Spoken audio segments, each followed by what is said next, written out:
Welcome to this lecture on Adobe Illustrator by Eduonix Technologies. Today we're going to be talking about Adobe Illustrator for just a little bit, its history and its background. Then we're going to quickly move into what makes Adobe Illustrator, what it is, the kind of editing program it is, and we might take a look at some of the interface and some basically of the layout.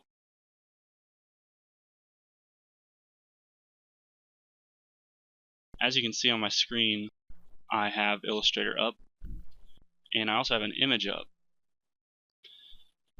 Illustrator was first developed for Macintosh in 1986 and sold in 1987, so that's almost 30 years. And what you're looking at right here is the original Adobe Illustrator version 1.1 and the simple interface. As you can see, you don't have nearly as much stuff as I have up here with Illustrator CS6, so it's come a long way.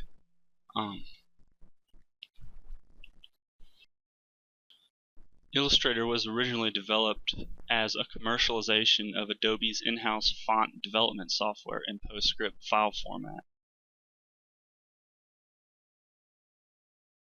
It was meant to go with Adobe Photoshop, and still today, if there's two editing programs you're going to have by Adobe for images, in general, image creation, it's going to be Adobe Illustrator and Adobe Photoshop.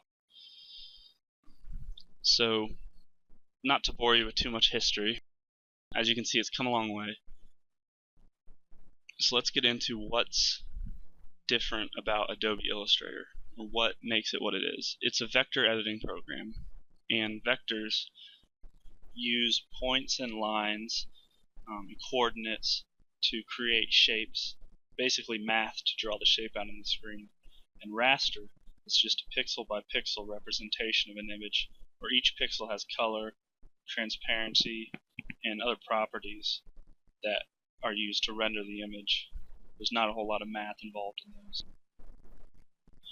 I'm going to create a rectangle, and all this is doing is creating 4 points, which are coordinates, and instructing Illustrator to draw lines in between them.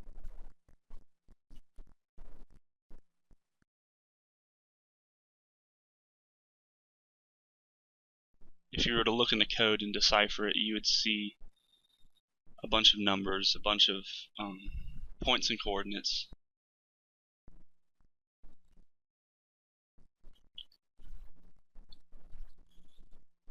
If I draw a square,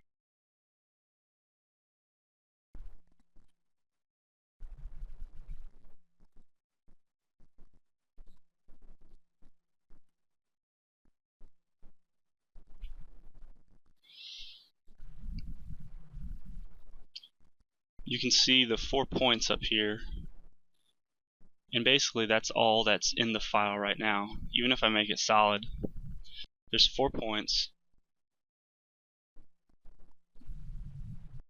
and lines in between them, and instructions to make the square black. So basically it's just a bunch of instructions, as opposed to raster images, which is a very literal interpretation of an image, pixel by pixel. One of the benefits of Illustrator versus Photoshop is that Illustrator saves a lot of memory, saves a lot of size, file size. Vector files are orders of magnitude smaller than raster files in general. In addition, it can be scaled up to any size, whereas with Photoshop and raster images, they're made out of pixels, so when you scale them up, all you're doing is making the pixels bigger. Whereas if you scale this square up, for example, let's zoom out a little bit. If I scale this square up, all I'm doing is moving the points farther apart. The computer is saying, hey, make these points farther apart and draw a longer line in between them and fill the whole thing with black. Same thing as if I moved it smaller. It'd be saying, make them closer together, draw lines in between them, and fill the whole thing with black. So it's still 4 points, 4 lines, and filled with black. if I save this as an EPS, an SVG, or an AI file, it's going to be very small because it's just instructions on how to create this little square. Whereas if I had this in a raster editing program like Photoshop, if I made this very big with an original document size that was really large, it would be really large because there'd be a pixel here, here, here, here, here, and on, which takes up a lot of memory, and the files are huge. So the two biggest benefits to using Adobe Illustrator is that you can scale the images to whatever you want. So if you were making a design or an illustration and you wanted it to be on a billboard or a giant sign, you don't have to worry or completely redraw it.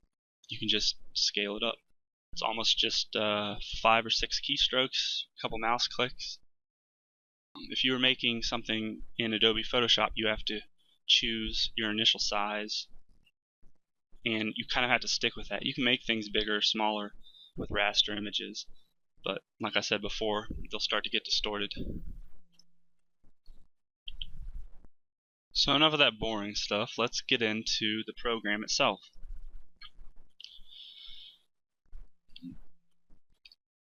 So what you see in front of you is a number of things. I have a panel right here, and all of my panels are on the right side typically. Of course you can change it around however you want. And your tools are on the left side. Tools are things used for drawing, editing, that kind of thing, and panels are used to manipulate the properties of objects. Over here you have your panels. When you click one of them, it pops out.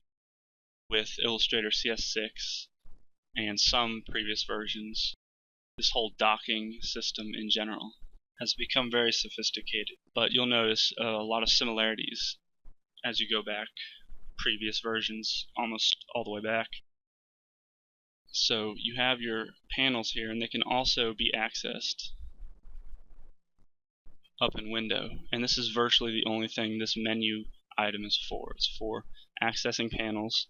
It's also for workspaces, which we'll explain a little bit later. Right now, as you can see, I'm on the default workspace. So if you can't find it over here, just go up to Window and find whatever you need. And we'll get into more of what these do a little bit later.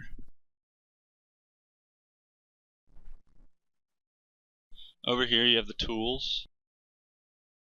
Just a quick overview of the tools and what all of this means. This rectangle that I'm hovering my mouse over, these are all tools for manipulation and for drawing and for creation in general. They're tools that you use with your mouse directly in the artboards. Right underneath here we have fill and stroke. Underneath here we have some default fill options and default stroke options.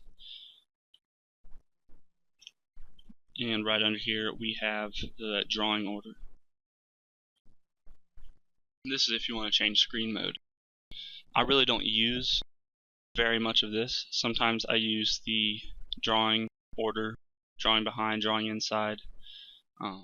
But mostly what you're going to be using is the stroke and fill, as well as these tools. Now, you notice some of these have a caret on the bottom of them. You probably already know what that means, but basically if I click on it and hold it in, I have an option of tools to select from.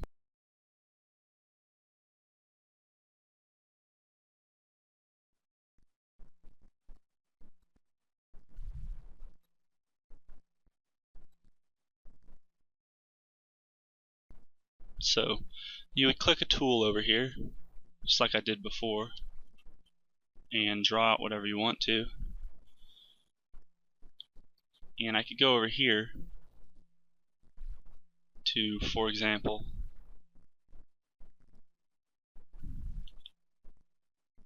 make this stroke bigger. And I would come over here and let's say I want to make it kind of a rounder, softer top, I would use a tool again. Like I said, they're for drawing and creation typically. So I just made a piece of toast. And over here, if I wanted that piece of toast to have an inside stroke, see, I'm editing the piece of toast essentially right now if I wanted it to be a dashed line. So it doesn't follow 100%, but that's basically the difference between these two sides. And as we go through these tutorials, we'll explain everything in them. So one of the newer features to Illustrator is up here. It's the control panel, and it's pretty amazing. It combines the features of each panel that are the most relevant to the tool that you're using at the time, so you don't have to keep going over here, selecting a new panel.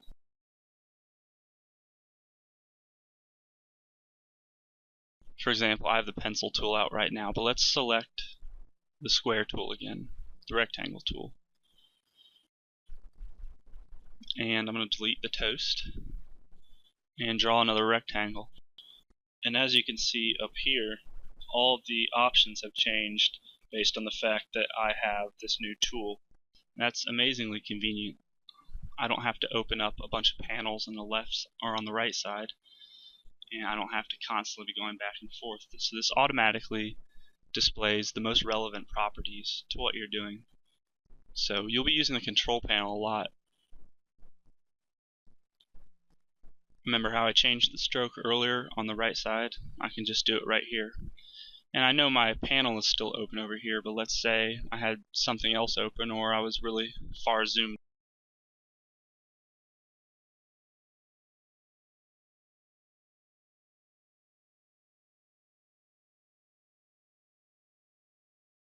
Maybe I don't have enough room for all these panels,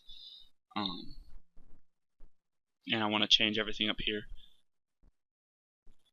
So if you look down here, you'll notice that we also have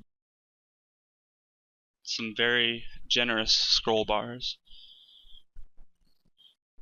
Whenever you start with a new document in Illustrator, it usually gives you a lot of extra working space, and that's what all this dark gray is. The white in the middle is the canvas or the printable area, and so you can put stuff in the dark gray area. You don't have to worry about it printing. It's very useful. You can store objects there without having them get in the way. So I can keep certain shapes that I want to use later. Let's just pretend these are more complex and I didn't just have to draw them that easily. I could keep this out of the way so it's not printing, and drag it in whenever I want. And I can also have things kind of hanging off the side.